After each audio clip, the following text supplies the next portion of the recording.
Let's start by acknowledging that we do not know self. Can we do that? Right?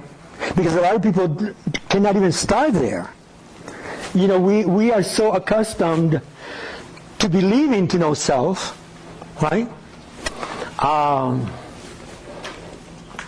That we do not want to recognize the fact that this self is really a masquerade for the true self, right? So can we start there? Step one, right? Step two, very closely related. Can we admit to ourselves that we are, that whoever we happen to be is the consequence, the result of conditioning, right? That most of the time, for all the years that we lived on earth, we have been agreeing with those things that society says that are important. Because there's this resistance. People say, I wrote a piece, I have a website, and I wrote a piece on the conditioned self. Because there are 2 chapters in the book, but I decided I need to condense them.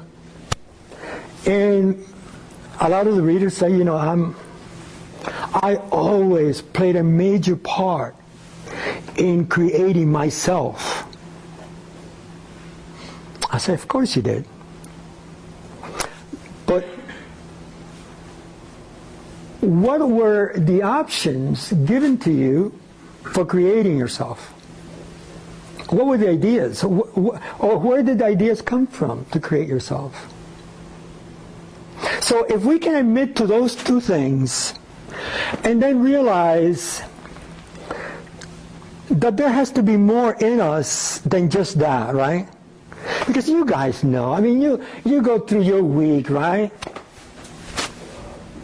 Mondays come, you know, remember that day Monday? And you wish that it was Friday? I mean, a lot of us live like that, right? We come into work on Monday or school. Dare you have a morning class on Mondays? That's the killer. All right? Because you walk into the classroom and say, oh man, I wish it was Friday. So, you know, that admission is symbolic of the fact that there's something in you that is missing, right? That you're living a life that is really against what you're supposed to be all about. But yet you continue on because again society says if you persist, if you can persevere, there will be a payoff at the end. And it's this job, right? And one of the things that I didn't mention at the talk, because I really don't want to despair you too much. There are these job satisfaction surveys that are conducted 3-4 times a year. And they've been taken for the last several years, like for the last 10 years. And the surveys are of professional workers, people with college degrees, working in corporate America for the most part. And the data is the same again and again and again. Between 65 to 75% of those who are surveyed indicated not liking their jobs. That is horrendous. That's a very dismal picture, right? So, if you begin to feel that indeed there is something more powerful, I call it greatness, that there's greatness in you, then the next step is obvious. I have to go beyond this mind. Because this is, I'm the creation of my mind, or my mind has created me.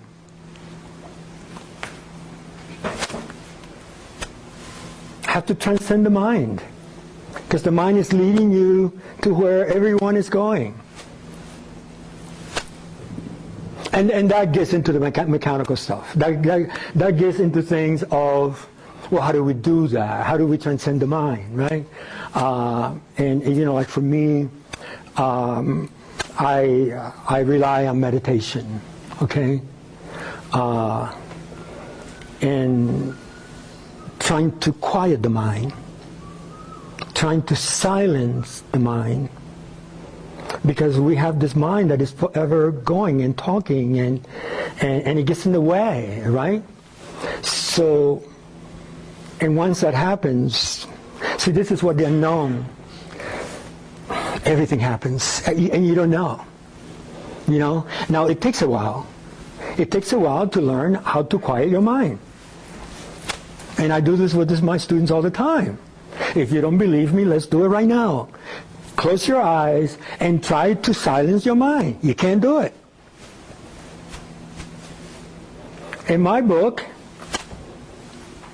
I used to study of this man, just a great, great man, Dr. Joseph Dispenza. A great story. His story is amazing.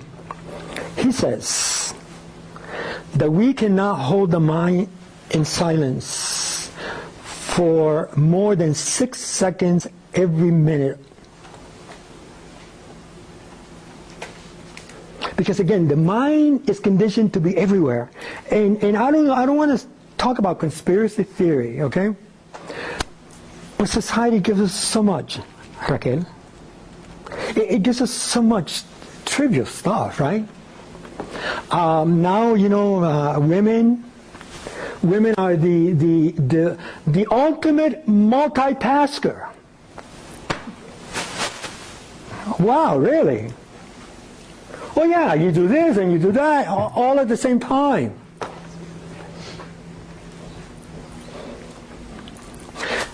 And then, in contrast to that, I read the work of this Vietnamese monk by the name of Thich Nhat Hanh, who says that you should be so focused in what you do that even when you eat, you should be observing every bite that you take. Watch yourself eat. Maybe that's a little exaggerated, but think about it in a different way. When was the last time that you sat down to have a meal in silence? Right? When was the last time that you were in your house, your apartment, without the television on or the radio? When was the last time you were in your car, free of noise, no radio? Because the mind has become accustomed to always be in noise. You see?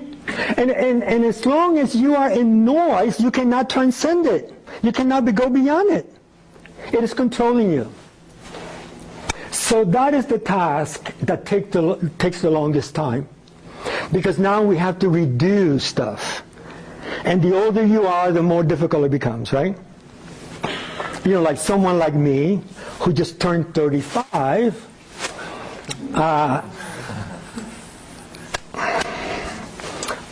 it's very difficult, right? But it's all about, you know, how bad do you want it? You know, how serious are you about changing your life? And then, what is your name? Nancy. Nancy, what is so beautiful about this is that once you get there, then it's a different world. You know, and what you want to do is you want to come and bring it to other people. You know? And sometimes you don't even have to bring it, because this glow, this beautiful glow takes over. And people look at you and they start wondering, oh, why are you so happy? I mean, we're in this classroom. There's nothing exciting about it. What makes you happy? Can you give me some of that? I mean, what are you smoking? What are you drinking? Because it's, you know, you're portraying, you know, the beauty that comes with being your natural self. Children, be around children. Oh my, they're so beautiful, and they don't make it up. It's like that's how they are, right? Yes, sir. You said at the beginning of your speech that you've seen a global social shift. What is the shift? What is your evidence, and why is it significant? Well, the shift is around us. I mean, can we possibly continue? You guys, like you guys.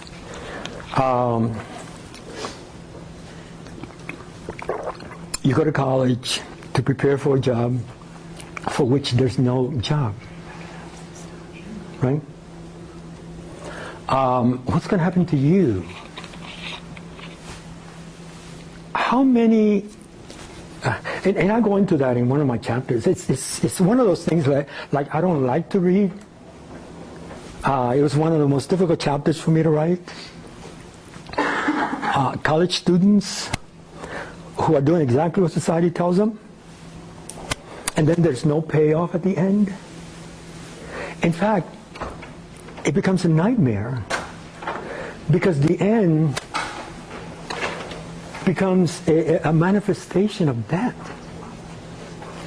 There are cases in the book of students who accumulated $100,000 in debt. I had a meeting in my house, and there was a woman present, an actual person, who said, and she just finished she's becoming an attorney, right? From her undergraduate work all the way through law school, she accumulated over $200,000 in debt.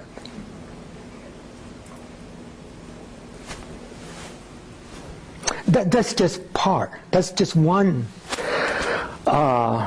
piece of evidence. There's a contradiction here, right? Go to college because, this is what jobs require, but there are no jobs.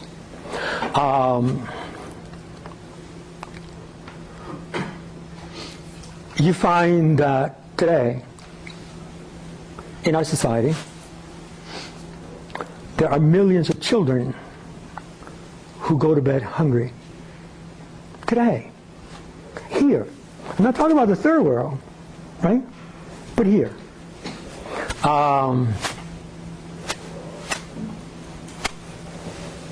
The violence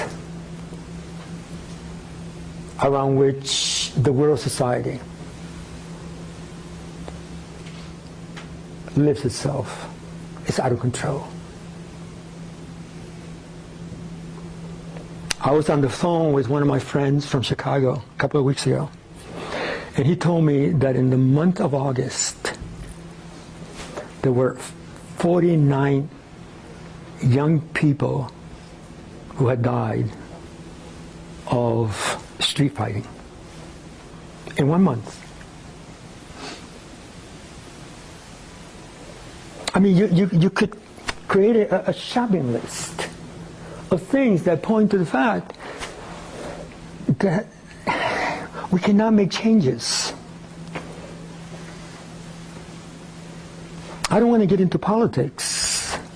I don't want to listen to what's going on in politics, because the promise the politicians have to make is not what we need as a society in which everyone lives in justice, in peace, in equity.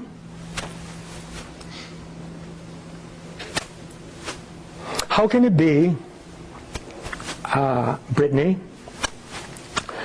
that someone gets paid $20 million for hitting a baseball, right? And you are a college professor, and you don't even make $100,000. And that's just from that perspective, right? From a salary perspective. How can that be? How can it be that if you decide to become a grammar school teacher, right? Because after all, that's what women are good for, right? But you don't even get $40,000, $50,000 as a salary. And I'm thinking, are we crazy? Like, don't we don't we need teachers? Shouldn't we value teachers? I have a documentary at home that I show my students about education in Norway. Okay? They do it so differently. Not only do they do it so differently, but teachers there are esteemed. Teachers there are considered as essential to society. I mean, publicly, recognized publicly as essential to society as anybody else, as corporations.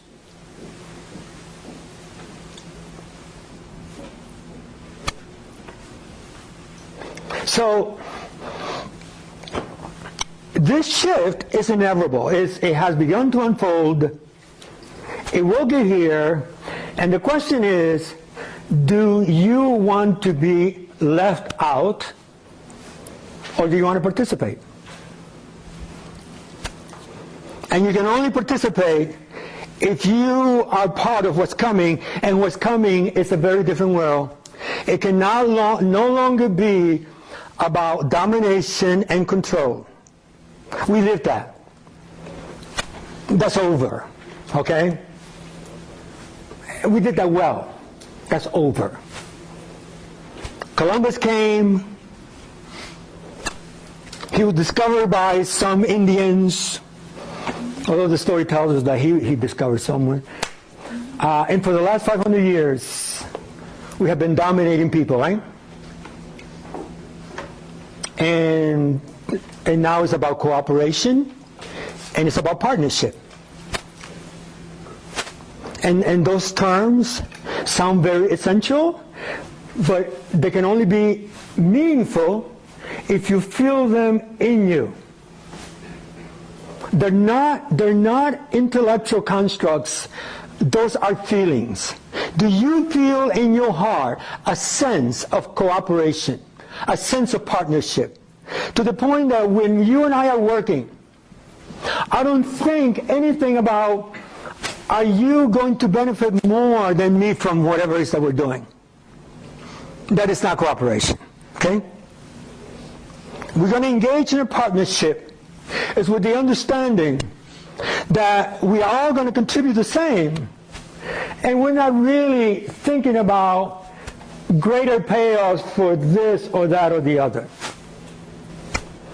Meditation, again, is nothing more than bringing your mind into calmness, into silence.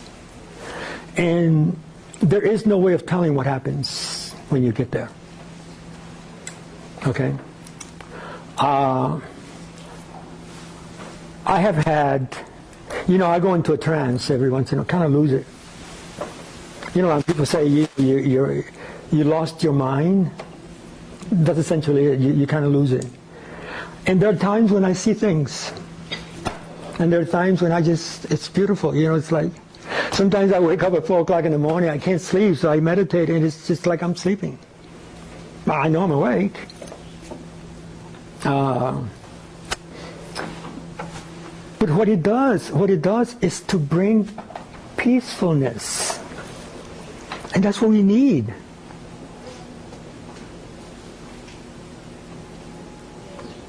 It is beautiful when you know it. You don't have to meditate to have an experience of peacefulness, right? When you kind of get away from people and spend a few moments by yourself.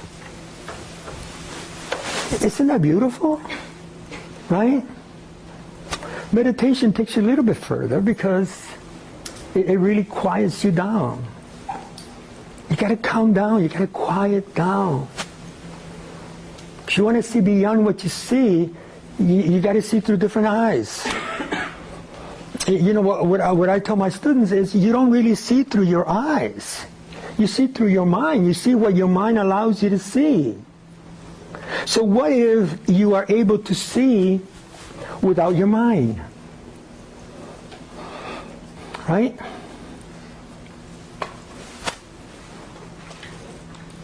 Again, we don't do that. I don't need to sketch out for you your day. I don't know how you do it. And I was guilty at one time, but I don't do it anymore. I mean, we jump out of bed and get ready for work or school without pausing, taking a few moments to ourselves. Well, let me sit down here and just focus for a little while.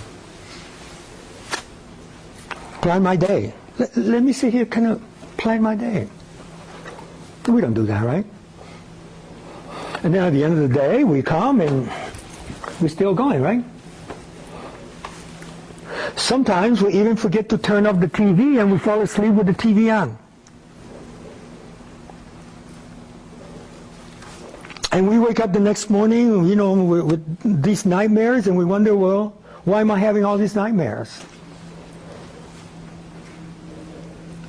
Look at the environment that you created for yourself. I remember the first time I went to Spain, some years ago. There was a bunch of us, a bunch of sociologists who were doing work on gangs, and we were coming together with sociologists from over there because Spain was having problems with gangs, so they said. So they contracted a bunch of us, and we went. And we will have meetings, seminars, beginning like at 9 o'clock in the morning. And all of us from the States would be there 9 o'clock sharp, sometimes earlier. And our Spanish counterparts started to get pissed off at us. Like, what are you doing here? Can you come at 10? So then we would arrive at 10, ready to go to work, American style. And they're having coffee and breakfast, and comes 1 o'clock, we haven't done anything, and they say it's time to go to lunch. Oh, but it's not a lunch the way we know. It's like a 2-3 hour lunch. We will not come back until 4. And I'm saying, hey man, where can I trade my citizenship? Are you kidding me? Why not? We got all the technology that we need, right? Why do we have to work 5 days a week? How about 3 days a week?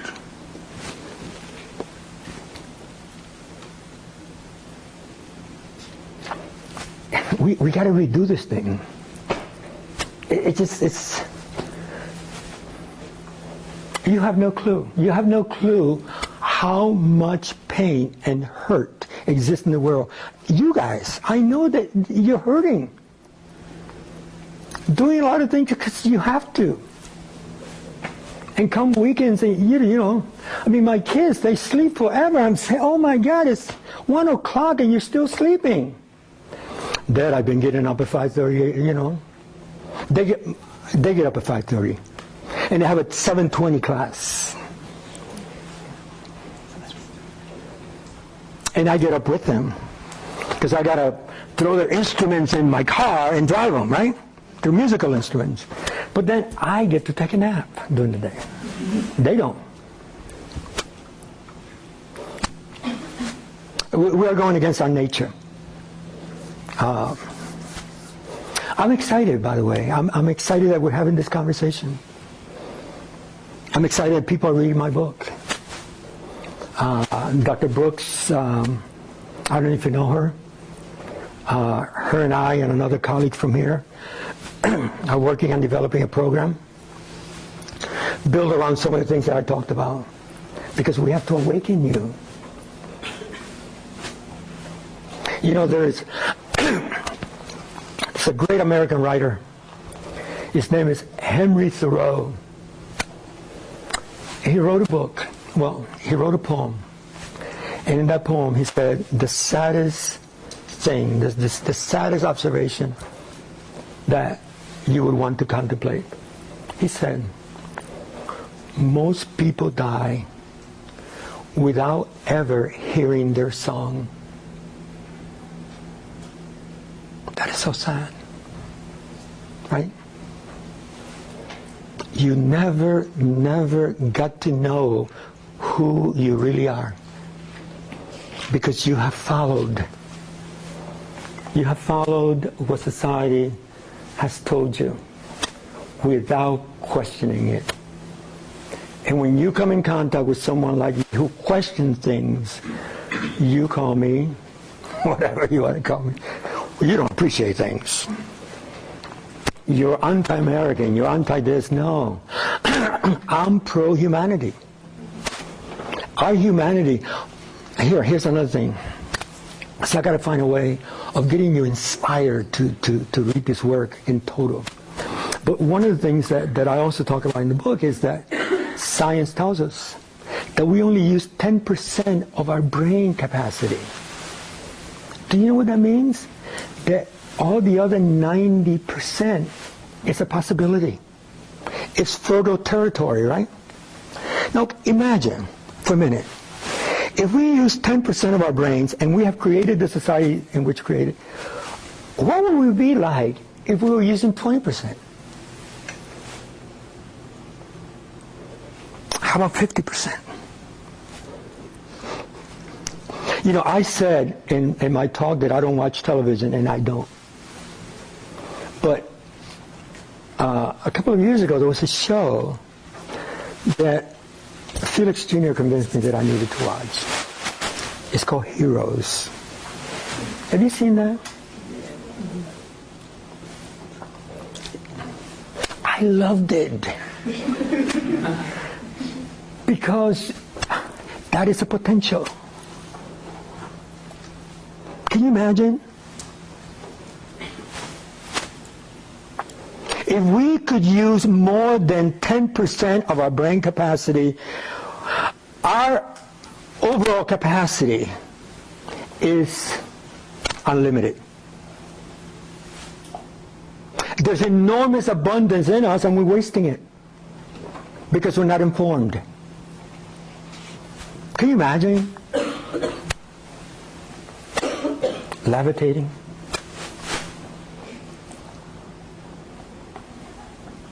Can you imagine being in two places at the same time?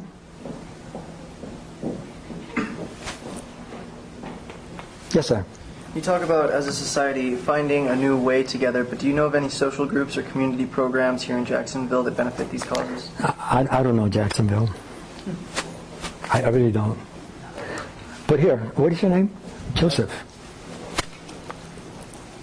Make it yourself. Create it your own. Right? See, I'm into this thing, right? That if it's not there, create it.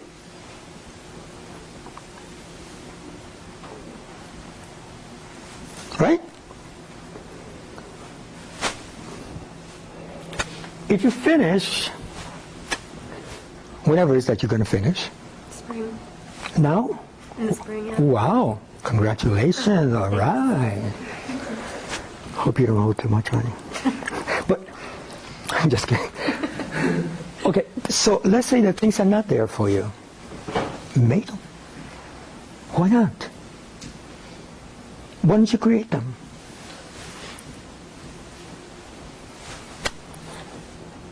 Why is it that we have to go and get jobs with these corporations? Why don't you create your own?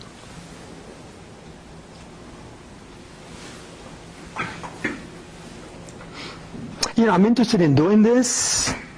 I really want to do this. This is what I want to do. And there's nothing like it out there. I'm going to do it.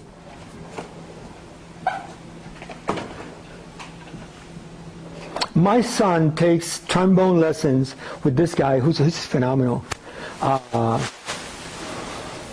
And that's his job. That's his job.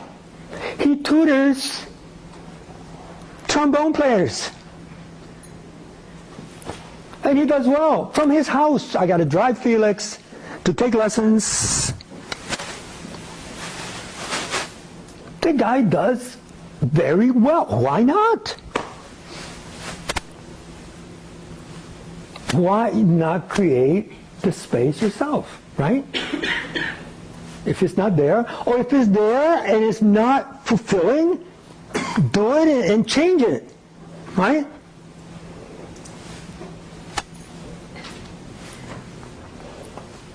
I mean, I have 10,000 ideas. Because the things that are in place right now are not taking us very far. Yes, ma'am. Just let me ask you. Oh my God, I'm done. Last question. Do you have a question for me? Yes. I didn't ask you privately, but whatever. Kind of like everything you've said has kind of like spoken to me because I have like severe senioritis, seriously, and I don't want to get a corporate job. And I just wanted to thank you for inspiring me to create my own after graduation. Despite if I'm going to be unemployed and bored for a while, I don't really care. Wow. Thank you for being here. So I guess you, I guess you are the reason why I was supposed to come here. Perhaps our energy connected on that level. There you go. So who has the last question? Yes, ma'am. So what's the biggest lesson you're hoping we take away from this? Did everyone hear the question? Kalila. Kalila. I pronounce everything in Spanish. I'm sorry. Kalila. Kalila. Could you tell us again? What's the, I guess, most important lesson you would like for us to take away from this entire lecture? Yeah. What a wonderful question. Never, never, never, never be ordinary.